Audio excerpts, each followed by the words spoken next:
नेतृत्व कर रहे प्रधानमंत्री मोदी जी के नेतृत्व में एनडीए के सभी दल, भारतीय जनता पार्टी, शिवसेना और एनसीपी, ये सभी मिलकर के इस चुनाव में आपके बीच में है।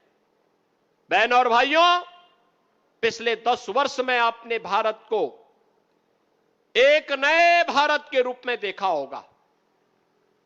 सुरक्षा की अगर आप देखें तो सुरक्षा जो कांग्रेस की सरकार के समय राष्ट्रीय सुरक्षा दांव पे लगी थी, पाकिस्तान भारत के अंदर विस्फोट करता था, आतंकवाद को भड़काता था, अराजकता को भड़काता था,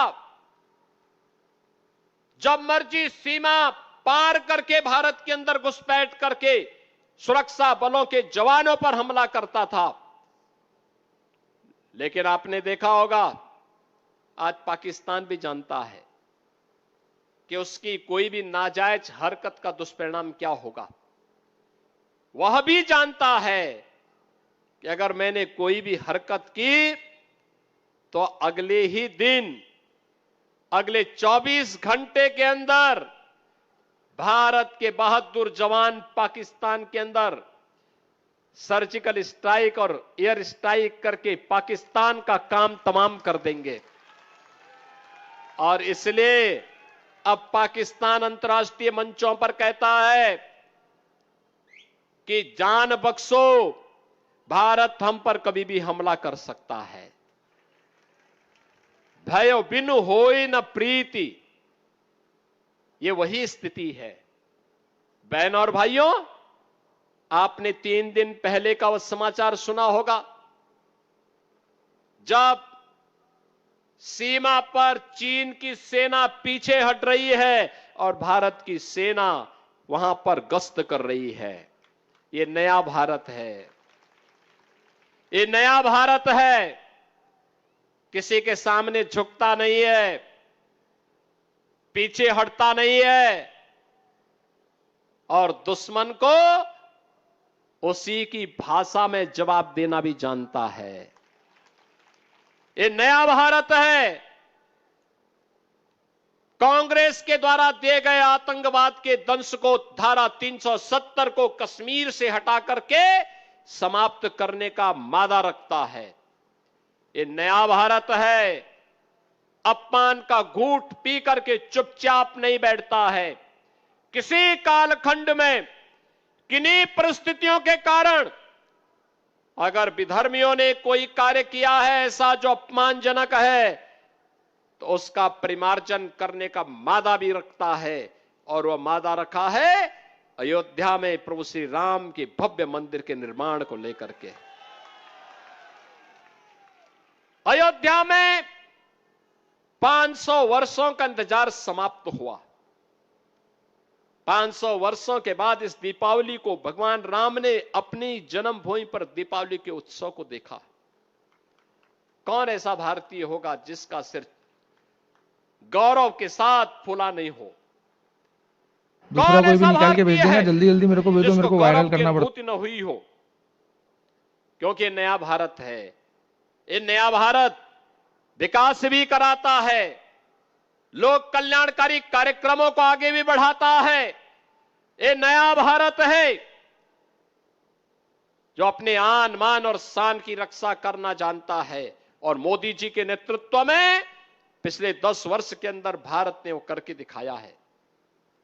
बहनों और भाइयों, मैं आप सबसे आज यही कहने के लिए आया हूं, ये जो विधानसभा का चुनाव महाराष्ट्र के अंदर चल रहा है, ये महाराष्ट्र के अंदर का ये चुनाव इसी बात को लेकर के है। कैसा महाराष्ट्र हमें चाहिए, किस प्रकार का महाराष्ट्र हमें चाहिए।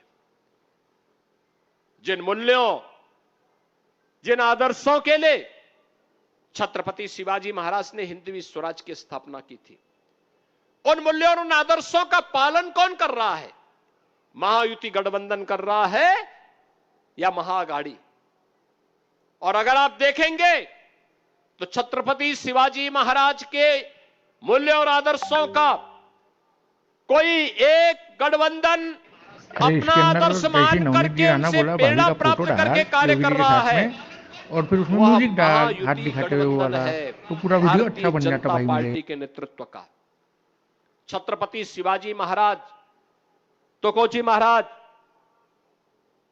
संभाजी महाराज, उत्तर प्रदेश में त्यात्या टोपे हो या फिर उत्तर प्रदेश की झांसी में महारानी लक्ष्मीबाई का संघर्ष हो, ये सभी तो हमें उन्हीं मूल्यों और आदर्शों की स्थापना की प्रेरणा प्रदान करते हैं जिसको लेकर के आज भारतीय जनता पार्टी कार्य कर रही है।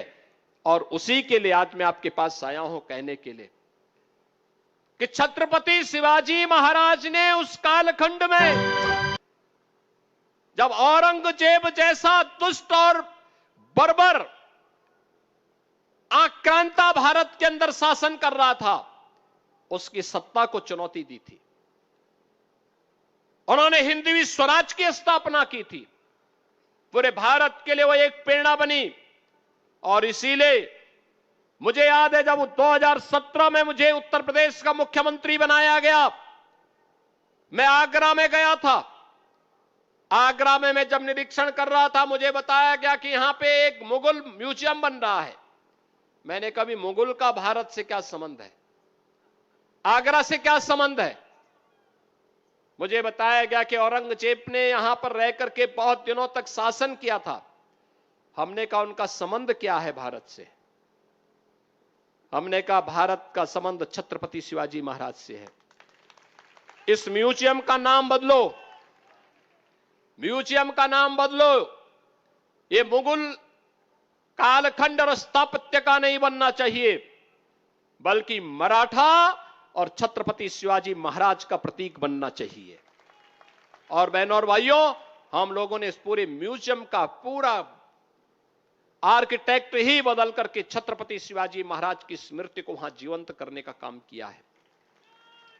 छत्रपति शिवाजी महाराज हमारे आदर्श हैं, लेकिन छत्रपति शिवाजी महाराज को उस समय कितना संघर्ष करना पड़ा था, एक एक व्यक्ति को जोड़ना पड़ा था, एक एक व्यक्ति को अपने साथ खड़ा करना पड़ा था, एक एक नागरिक को जाति के नाम पर नहीं, क्षेत्र के नाम पर नहीं, भाषा के नाम पर नहीं, उन्होंने महाराष्ट्र से लेकर के कर्नाटक तक और महाराष्ट्र से लेकर के उत्तर प्रदेश और भारत के तमाम अन्य क्षेत्रों तक उस समय उन्होंने औरंगजेब की सत्ता को चुनौती देते हुए हिंदवी स्वराज के लिए सभी हिंदू राजाओं को एकत्र करने का काम किया था।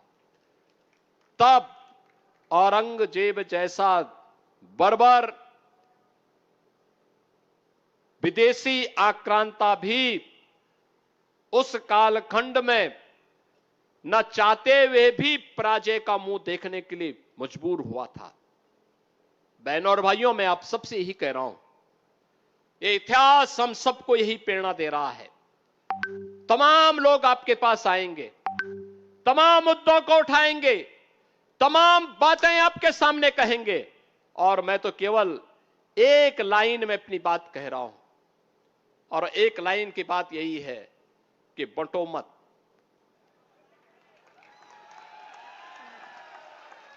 बंटो मत। बंटे थे तो कटे थे, एक है नेक है। यानी बंटे थे तो कटे थे, आज एक हैं तो नेक हैं, एक हैं तो सेफ हैं। और जब तक एक रहेंगे, सेफ रहेंगे, आपकी शोभा यात्रा पे कोई पथराव नहीं करेगा। पथराव करने वाला आपके आगे आगे झाड़ू लगा करके सफाई करते हुए जाएगा।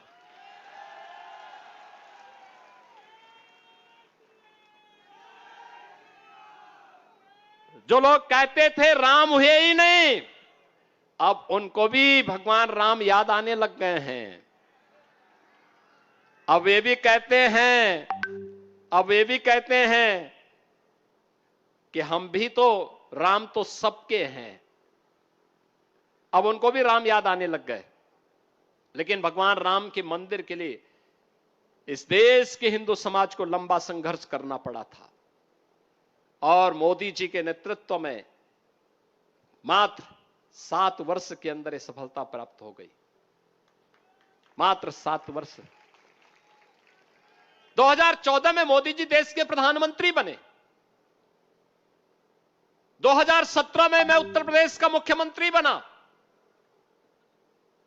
5 अगस्त 2020 को मोदी जी ने अयोध्या में भगवान राम के मंदिर का शिलान्यास किया और 22 जनवरी 2024 को